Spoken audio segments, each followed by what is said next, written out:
When my husband, Mark, told me he had planned a birthday trip for me, I was over the moon. A week in Turkey, all expenses paid, and not just for me, but for 5 of us. He insisted that my mother join us. "You'll need help with the kids," he had said with a smile, brushing a strand of hair behind my ear. It seemed thoughtful, generous even, like he truly wanted me to have a stress-free vacation. I should have known. Our flight landed in Antalya in the late afternoon, and the warmth of the Mediterranean air wrapped around us like a welcoming embrace. The resort was breathtaking, white stucco buildings with blue domes, winding stone paths lined with bougainvillea, and the scent of salt and citrus lingering in the air. The kids, giddy with excitement, ran ahead as the bellboy led us to our suite. As I stepped onto the balcony, taking in the dazzling turquoise sea, Mark came up behind me, his hands resting lightly on my waist. "Happy birthday, love," he murmured. "Make the most of it." I smiled, leaning into his touch. "I will." Little did I know that, making the most of it, would mean unraveling the biggest betrayal of my life. The next morning, we woke to the sound of seagulls and the distant hum of the ocean.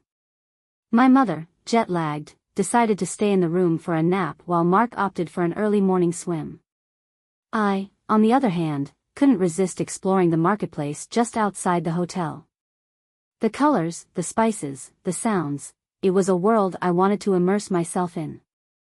"Come on, kids," I called out, taking their hands as we stepped into the buzzing market. We wandered through rows of stalls, picking out hand-woven scarves, intricate ceramic bowls, and enough Turkish delight to last a lifetime. The kids giggled as they sampled honey-drenched baklava, their fingers sticky with syrup. For a moment, everything felt perfect. By noon, my arms were weighed down with bags, and the kids were starting to grow restless. "Let's head back and show Daddy what we bought," I said, excitement bubbling in my chest. The hotel was only a short walk away. I quickened my pace, eager to see Mark's reaction. Maybe we could even have lunch together before the heat of the afternoon set in. When we reached our suite, I hesitated for only a second before unlocking the door, pushing it open with my foot. And then my world shattered. The moment I stepped inside, something felt off. The room was dim despite the afternoon sun outside, the heavy curtains drawn as if to conceal something. My breath caught in my throat. The air was thick, humid and suffocating, not from the heat, but from something unseen, something wrong.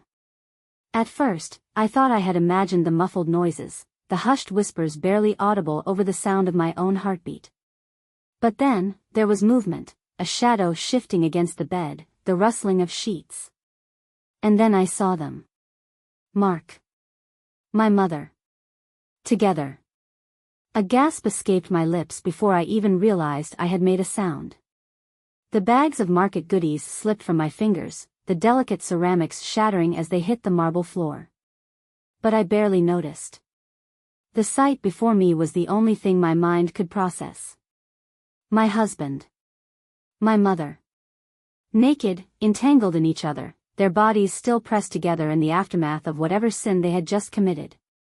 For a long moment, nobody moved. Time stood still, stretching endlessly between us. And then, chaos.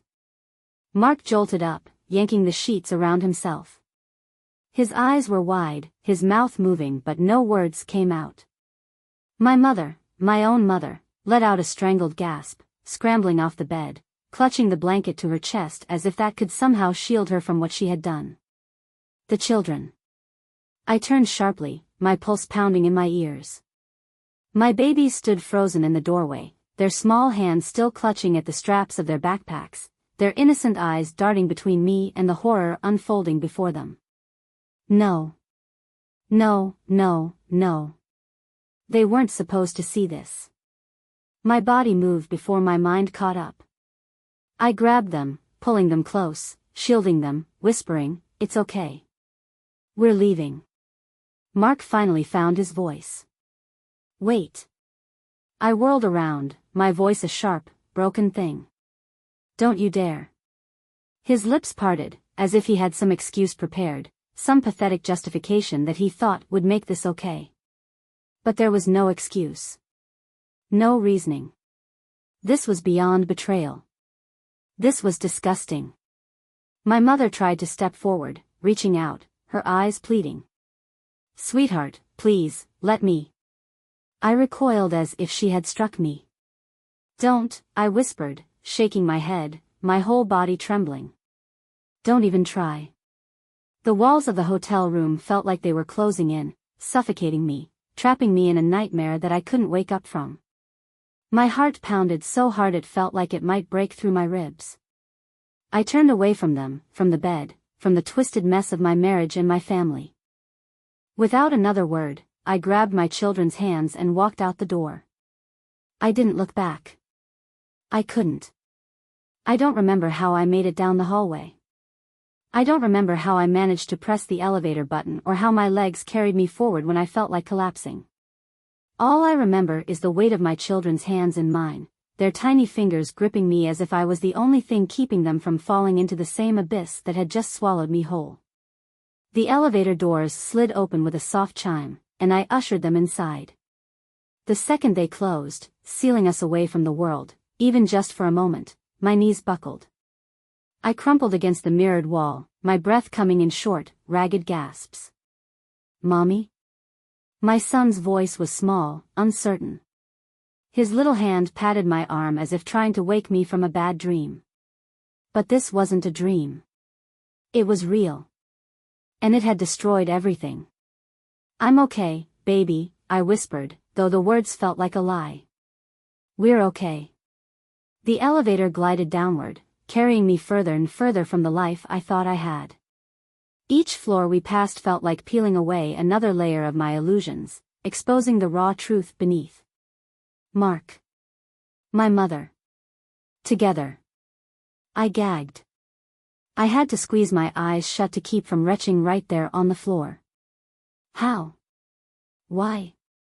The betrayal alone was enough to rip me apart, but it was the sheer sickness of it that made my skin crawl. This wasn't just infidelity. This wasn't just another woman.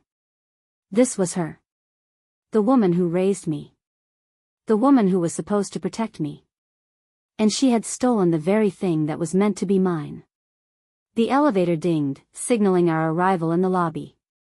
I forced myself to stand, wiping away the stray tears that had streaked down my cheeks. I couldn't break down now. I had to get out of here. The sunlight outside felt blinding. The world was still spinning, still moving, completely oblivious to the hell I had just walked out of. The resort's entrance bustled with life, tourists dragging their luggage, couples laughing, staff members greeting new arrivals. How could everything look so normal when my world had just collapsed? "Where are we going?" my daughter asked. Her small voice wavered, uncertain. I had no answer. I had no plan. All I knew was that I had to get away. I pulled my phone from my bag, my hands shaking so badly I could barely unlock the screen. My mind raced, running through every possibility. I couldn't go back to the room. I couldn't stand in that space, breathing the same air that they had polluted with their filth. And then I saw it, the resort's front desk. A plan formed. I gripped my children's hands tighter and walked forward, my head held high, my voice steadier than I expected when I spoke to the receptionist. "I need a new room." The woman behind the desk blinked up at me in confusion. "I'm sorry, ma'am." I swallowed hard. Something personal came up. "I can't stay in my assigned suite anymore. I'll pay whatever it takes. Just, please. I need a different room. Now." The receptionist hesitated, glancing at my children, then back at me. Maybe she saw the desperation in my eyes. Maybe she heard the quiet tremble in my voice. Whatever it was, she nodded. "Of course, ma'am. Let me see what we have available." Relief flooded through me, but it was short-lived. Because as she typed away, I caught a glimpse of movement in the reflection of the polished marble counter. Mark. Coming down the staircase. Alone. Panic surged through me. No. Not now. Not here. Not in front of my kids. I turned sharply, kneeling in front of them, my hands gripping their shoulders. Listen to me, I whispered, my voice urgent but gentle. I need you to stay right here, okay?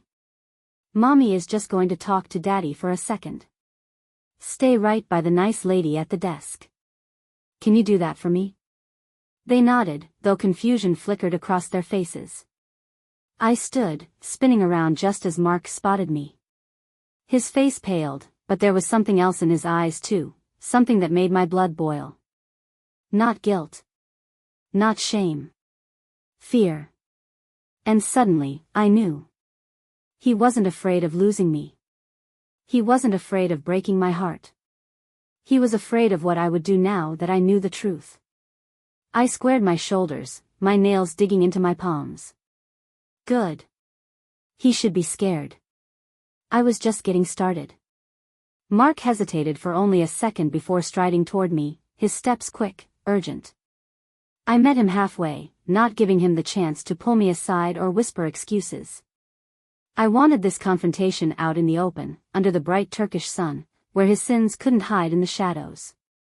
Listen, I cut him off, my voice eerily calm despite the storm inside me. Don't you dare. His jaw clenched, his hands flexing at his sides. He glanced around, clearly aware of the people bustling around us, the polite smiles of resort staff, the unsuspecting tourists walking past. Can we talk somewhere private? He asked, lowering his voice. I let out a bitter laugh. Private? I repeated, my voice just loud enough to make him shift uncomfortably. Is that what you asked her to? I spat, the word her laced with so much venom it could have poisoned the air between us. Mark exhaled sharply, rubbing a hand down his face. I didn't plan for this to happen. The words were so absurd, so pathetic, that I actually laughed. A short, humorless sound that left a bitter taste in my mouth. Oh, I'm sorry, I said, tilting my head mockingly. Did you trip and fall into my mother? He flinched. Good. Feel that. Feel every bit of the disgust I have for you. Please, just. No, I held up a hand. You don't get to please me. You don't get to say a damn word to me unless it starts with I am the most vile, pathetic excuse for a husband and father to ever walk this earth. His eyes flickered with something, anger, maybe? Frustration? As if he had the right to feel anything other than shame. She came on to me, he blurted out. My world tilted. The sheer audacity. I inhaled sharply, stepping closer, lowering my voice so only he could hear me. Let me be very clear, I whispered, my voice like ice. I don't care who started it. I don't care how it happened. You could have said no. You should have said no. But you didn't. You destroyed everything for what? A cheap thrill? His face was unreadable now, a mask of forced neutrality. It wasn't just a thrill, he admitted. And there it was. The final knife to my heart. I sucked in a breath, my chest so tight I thought I might collapse right there on the polished marble floor of the resort. I had been bracing myself for excuses, for weak apologies, for desperate attempts to manipulate me. But this? This was worse. This wasn't a mistake. This was a choice. Repeated. Deliberate. Calculated. I turned away, my vision blurring, my throat burning with unshed tears. Where is she? I forced out. Mark stiffened. I whirled back around, my voice sharp as a blade. Where is she? She's still in the room, he admitted. She's upset too. I let out a hollow, broken laugh. Oh, is she? Poor thing. Must be so hard for her, getting caught screwing her own daughter's husband. People were starting to notice. The front desk receptionist had stopped typing, her gaze flicking nervously between us. A few guests slowed their steps, pretending not to eavesdrop. But I didn't care. Let them hear. Let everyone hear. Mark lowered his voice, leaning in. Please. Let's just go somewhere. I jerked back. I am done going anywhere with you. A long silence stretched between us. Then I took a deep, shaky breath, forcing myself to look at the man I had once loved. The man I had trusted. The father of my children. I will never forgive you, I said, my voice raw, stripped bare. Not for her. Not for this. Not for what you've done to our kids. His expression faltered for the first time. I knew it hit him where it hurt. Because Mark had always been a doting father. Or at least, he used to be. But now? Now, he was just another man who had put his own selfish desires above his family. I turned on my heel, walking back to the front desk where my children waited. My daughter clung to my side, my son looking up at me with wide, searching eyes. Mommy, he whispered. Is Daddy coming with us? I felt Mark's gaze burning into my back, waiting for my answer. I didn't even hesitate. No, baby, I said softly, running my fingers through his curls. Daddy's not coming with us. Not now. Not ever. I didn't look back. Not when I took the key card for our new room. Not when I gathered the kids' hands in mine. Not even when Mark said my name, softly at first, then more urgently. I didn't stop. I couldn't. Because if I did, I might collapse. The new room was smaller than the suite Mark had booked, but I didn't care. The walls were clean. The bed was untouched by betrayal. It was ours, free from them. The moment the door shut behind us, my legs gave out. I sank onto the edge of the bed, my head in my hands, my breath shuddering out in uneven gasps. I had held it together as long as I could. But now, alone with my children, in a space where the weight of what had happened couldn't be ignored, I felt it. The loss. The disgust. The sheer, soul-crushing agony of knowing the two people I should have been able to trust the most had burned everything to the ground. Mommy? I looked up to see my daughter standing in front of me, her small face twisted in confusion and worry. She was only 8, too young to fully understand, too old to ignore that something terrible had happened. I wiped at my face, realizing only then that I had started crying. Come here, sweetheart. She climbed onto my lap, tucking herself against me. My son followed, pressing in on my other side. Their warmth, their innocence, was the only thing keeping me from dissolving completely. What happened? She whispered. I hesitated, stroking her hair. How was I supposed to explain something so horrific? How was I supposed to take this ugly, monstrous thing, and make it into words that wouldn't destroy her too? I swallowed hard. Mommy and Daddy aren't going to be together anymore. A long silence. Because of Grandma? My entire body went still. My son's lower lip trembled. We saw her, he admitted, voice barely above a whisper. In the bed. A sharp, searing pain shot through my chest. Oh, God. They had seen. I had been so focused on my horror, my own betrayal, that I hadn't even considered just how much of that moment had burned itself into their minds. Tears filled my daughter's big, brown eyes. Does that mean we don't have a grandma anymore? The words shattered me. I bit down on my lips so hard I tasted blood. How do you tell a child that the person who baked them cookies, who kissed their scraped knees, who held them in her arms as a baby, is gone, not in body but in something so much deeper? I couldn't answer. Not yet.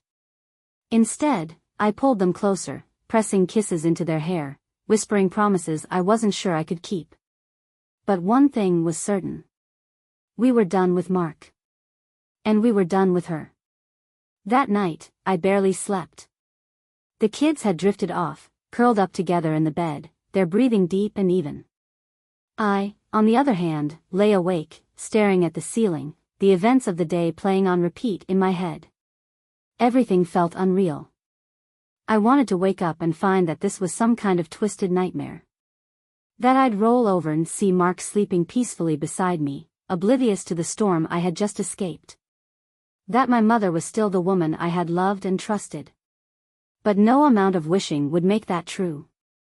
Sometime after midnight, my phone buzzed. I didn't want to look. I knew who it would be. And yet, I reached for it anyway, my fingers trembling. "Mark, please, let's talk." I stared at the screen, the rage I had forced down earlier clawing its way back up my throat. Talk. Talk. Had he lost his damn mind? What could he possibly say to make this better? Did he think there was a version of this conversation where I would listen to his excuses, his pathetic explanations, and somehow decide it was fine? Another message came through. "Mark, I don't want to lose you. Please." I let out a hollow laugh, though there was nothing funny about it. He didn't want to lose me. He already had. He just didn't realize it yet. I blocked his number. Then, for good measure, I blocked my mother's too. I was done. The next morning, I woke to the sound of my son stirring beside me. His eyes fluttered open, and for a moment, he looked peaceful. Then his little brow furrowed, confusion setting in. "Is today normal again?" he mumbled sleepily. God. I wanted to tell him yes. I wanted to promise that everything would go back to how it was, that this was just a terrible mistake we could erase. But I couldn't lie. I smoothed back his hair. "It's going to be different," I admitted. "But we're going to be okay." He studied me for a moment, as if trying to decide if he believed me. Then, slowly, he nodded. I kissed his forehead. We would be okay. Not today. Not tomorrow. But someday. And when that day came, Mark and my mother would be nothing more than a ghost in our past. They had burned this family to the ground. Now, it was up to me to rebuild it. The sun was barely peeking over the horizon when I slipped out of bed, careful not to wake the kids. My body ached, my eyes burned from exhaustion, but my mind was too sharp, too restless. I had spent the entire night stuck in a loop of anger, grief, and disbelief. Even now, standing by the hotel window, watching the waves crash against the shore, I felt trapped in a reality I wanted no part of. Mark was gone. My mother was gone. Not physically, they were both still here, just a few floors away. But to me, they were dead. And yet, their absence was suffocating. My phone buzzed. I tensed, instinctively preparing for another message from Mark, despite blocking him the night before. But when I glanced down, my stomach twisted. It was from an unknown number. And I knew. Her. "Mom, please, let me explain." A bitter laugh bubbled up my throat. Explain? What explanation could she possibly offer? That it was a mistake? That she was lonely? That she never meant to hurt me? I could already hear the rehearsed words, the desperate attempts to justify the unjustifiable. But there was no justification. She was my mother. She had held me when I cried, cheered for me at every milestone, whispered words of encouragement when I doubted myself. And then, she had taken a knife to the very heart she had once nurtured. I blocked the number without responding. I wasn't ready. Maybe I never would be. The kids woke up slowly, their little bodies stretching, their faces groggy with sleep. For a few precious seconds, I let myself pretend that everything was normal. That we were just a family on vacation, waking up to another day of adventure. Then my daughter sat up, rubbing her eyes, and asked, "Are we going home now?" My heart clenched. I crouched beside the bed, brushing a strand of hair from her face. "Not yet, sweetheart." She frowned. "I don't like it here anymore." Neither did I. I had to make a decision. We couldn't just sit in this room, waiting for the weight of what happened to swallow us whole. We had to move. I spent the morning making arrangements. We were leaving. I found an earlier flight, one that would get us out of Turkey today. It cost more than I wanted to spend, but it didn't matter. I would have sold my soul if it meant getting away from this place. By noon, our bags were packed. I had barely spoken a word to the kids, and they didn't push. Maybe they sensed the storm inside me, or maybe they were too lost in their own confusion to question it. I was just zipping up the last suitcase when there was a knock at the door. I froze. The kids looked up from their coloring books, their eyes widening. Another knock. Louder this time. I already knew who it was. Mark. I exhaled slowly, pressing a hand to my chest, forcing myself to stay calm. Then, without a word, I walked to the door and cracked it open just enough to see him. He looked terrible. His hair was a mess, his eyes bloodshot, his face pale. Good. Go away, I said flatly. Please, he whispered. Just talk to me. There's nothing left to say. His hand gripped the doorframe. You're leaving, aren't you? I said nothing. He exhaled shakily, glancing over my shoulder. Can I at least say goodbye to them? Something inside me clenched. I wanted to slam the door in his face. To tell him he had already said his Real goodbye the moment he chose her. But my children still loved him. And no matter how much I hated it, he was still their father. So, after a long moment, I stepped aside. 2 minutes, I said coldly. He swallowed hard, nodding. The moment he stepped inside, my son ran to him. Daddy. Mark dropped to his knees, catching him in a tight embrace, burying his face in his hair. I looked away, my jaw tightening. This was what made it hurt the most. Not losing him.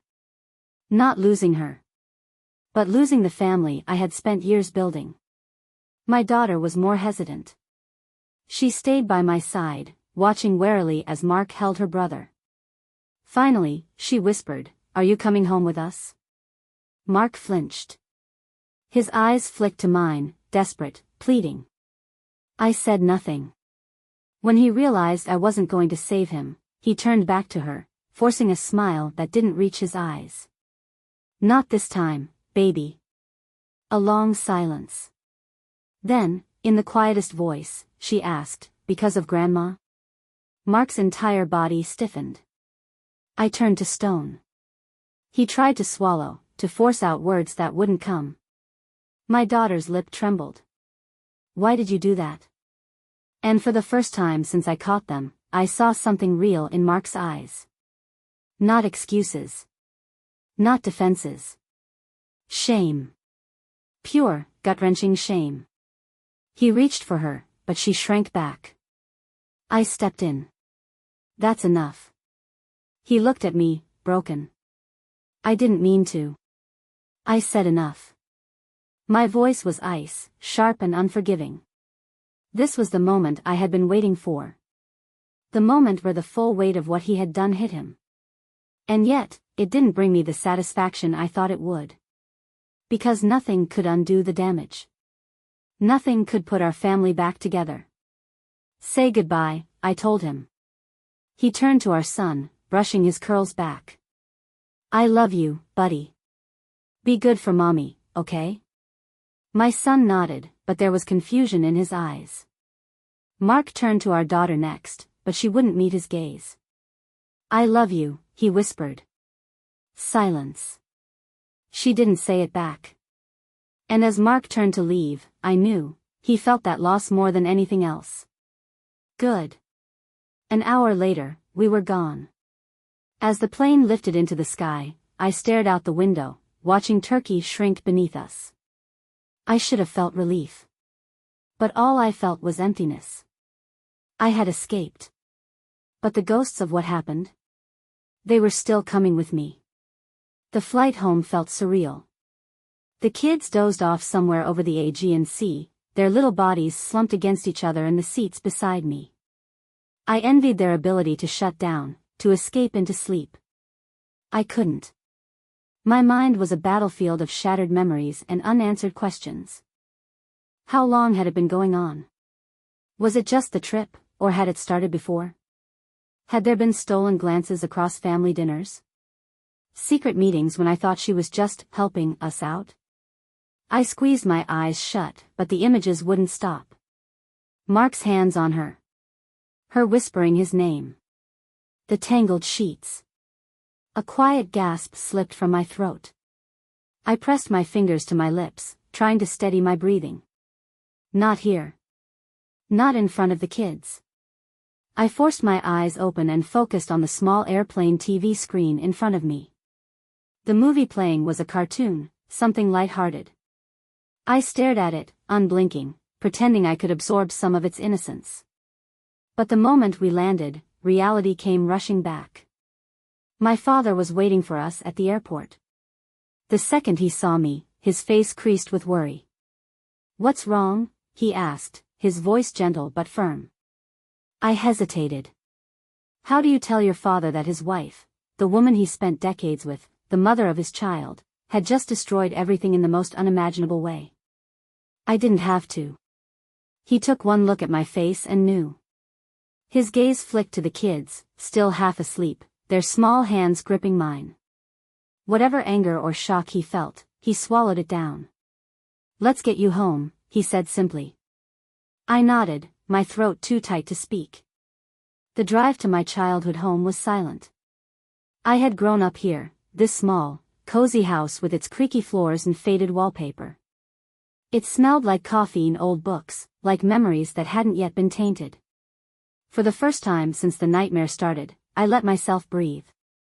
The kids were exhausted, barely making it up the stairs before curling into the bed my father had made up for them.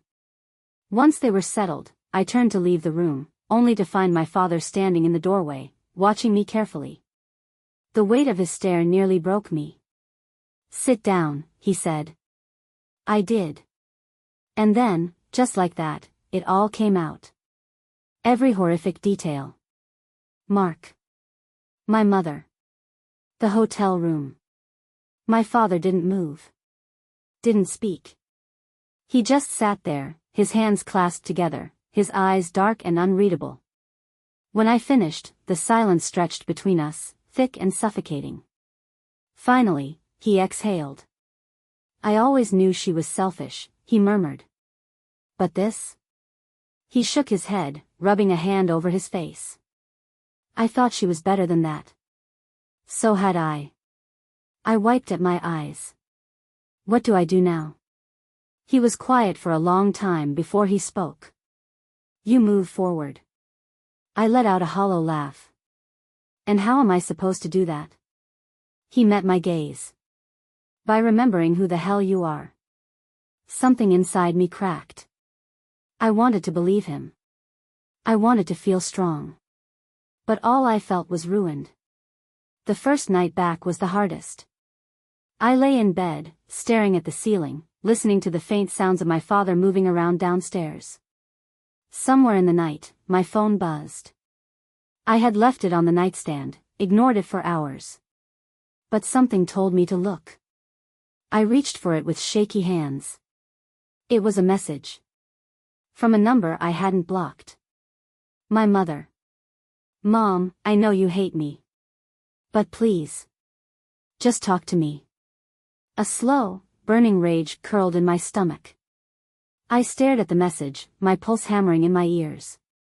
Then, with a deep breath, I typed out 2 words. "Me, you're dead to me."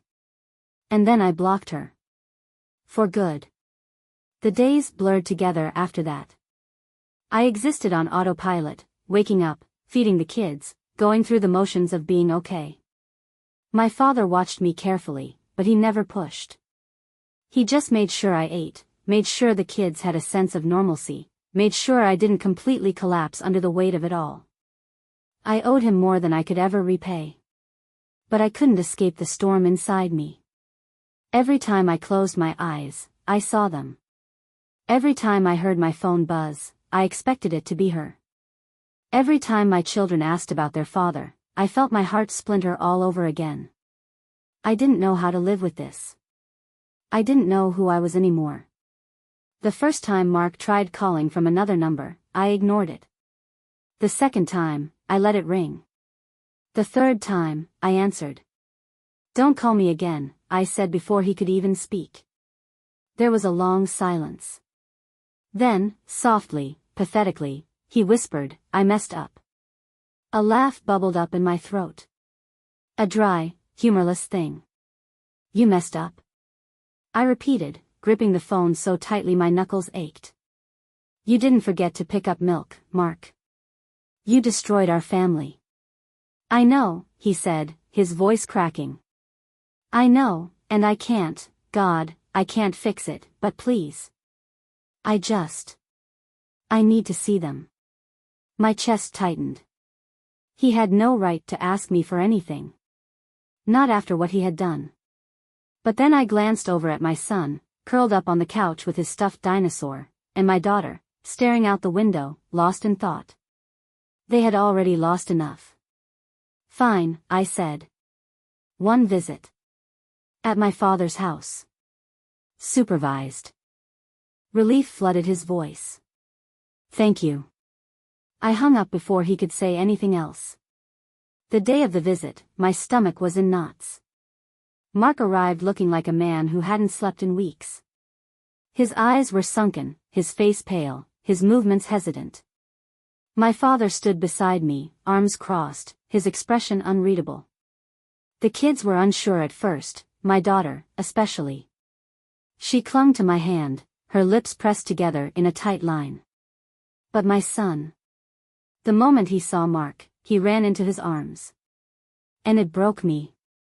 Because despite everything, despite the unforgivable betrayal, he was still their dad.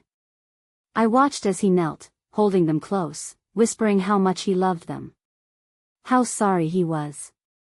And I had to turn away. Because sorry wasn't enough. It would never be enough. When the visit ended, Mark turned to me. There was something desperate in his eyes. I want to fix this, he said. Not us, I know that's impossible. But the kids. I need to be in their lives. I folded my arms. Then be in their lives. But you don't get to come and go when it's convenient for you. He swallowed hard, nodding. I wanted to hate him. I did hate him. But I also pitied him. Because he had lost something that could never be replaced. And deep down, I knew he knew it too. Later that night, I stood on the porch, staring at the stars. The weight of everything sat heavy on my chest, but for the first time in weeks, I could breathe. I wasn't healed. I wasn't whole. But I wasn't broken beyond repair. And that? That was enough. For now. The days stretched into weeks. Mark settled into a fragile routine of visiting the kids, but there was a distance now, one that could never be bridged. My daughter remained wary, keeping him at arm's length, while my son clung to whatever scraps of love he could get from the man who had shattered our world. I let it happen. Not for Mark's sake, but for theirs. But my mother? She was nothing but a ghost now. And I intended to keep it that way. One afternoon, my father sat across from me at the kitchen table, a cup of coffee cradled in his hands. He had been patient, never pressing, never demanding I talk before I was ready. But now, he met my eyes and said softly, "She called me." My stomach twisted. She wanted me to pass along a message, he continued. Said she just wants a chance to explain herself. A bitter laugh bubbled up my throat. Explain what? That she's the worst mother to ever walk this planet? He sighed, setting his cup down. I told her it wasn't my place. That it's your choice whether you ever speak to her again. I swallowed hard. I won't. Silence settled between us.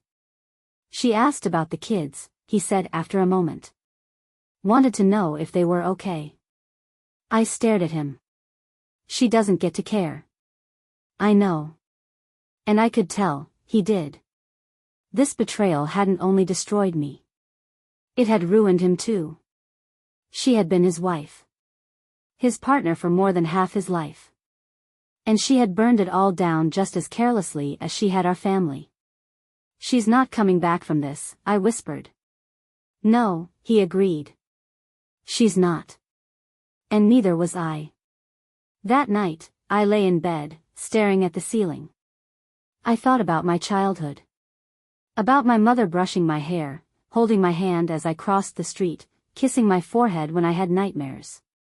Had she always been this person? Or had something inside her cracked along the way? I would never know. And maybe that was for the best. I reached for my phone, my fingers hovering over her blocked number. For a split second, I almost unblocked her. Almost. But then I thought of my children. I thought of the way my daughter had asked if we still had a grandma. I thought of the way my son had cried in his sleep the first night back home. And I pressed the phone to my chest, closing my eyes. Some wounds weren't meant to be forgiven. Some people weren't meant to be let back in. She had made her choice. And I was making mine. Time passed, but the wounds didn't fade. They simply became part of me, etched into my bones, woven into the fabric of my being. I didn't wake up one day magically healed. I didn't suddenly feel whole. But I did wake up one day and realize that the pain wasn't the first thing I thought of anymore. And that was enough. For now. Mark's presence in the kids' lives remained cautious, distant. He tried, in his own way, to repair what he had broken, but there were some cracks too deep to fill. I saw it in my daughter's wary glances. In the way my son hesitated before running into his arms. He had shattered something in them, too. And no matter how much he tried, he couldn't put it back together. Not fully. Not ever. One afternoon, my father and I sat on the porch, watching the kids chase fireflies in the yard. It was one of those quiet moments that felt almost normal. Almost peaceful. Until he spoke. "She's moving," he said. I stiffened. "What?" She called again. He exhaled, rubbing his temple. "Said she's leaving town. Going to live with her sister in another state." I didn't respond. I wasn't sure how I felt. She had already been gone from my life in every way that mattered. But knowing she would physically be gone, too? It should have been a relief. Instead, it just felt hollow. I swallowed hard. "Good." My father nodded. "Yeah. I think so too." And just like that, she became nothing more than a memory. The kids started school again. I got a job. Life moved forward, one painstaking step at a time. Some days, the weight of what happened still crushed me. Some nights, I woke up gasping, Mark's betrayal still playing on repeat in my dreams.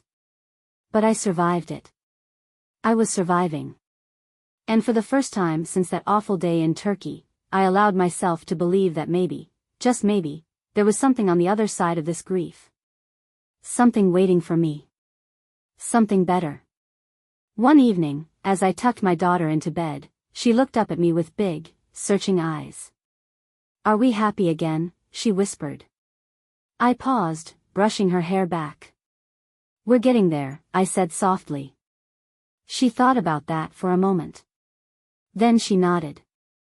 And as I turned off the light and closed the door behind me, I realized something. She was right. We were getting there. Slowly. But surely. And for the first time in a long, long time. I believed it.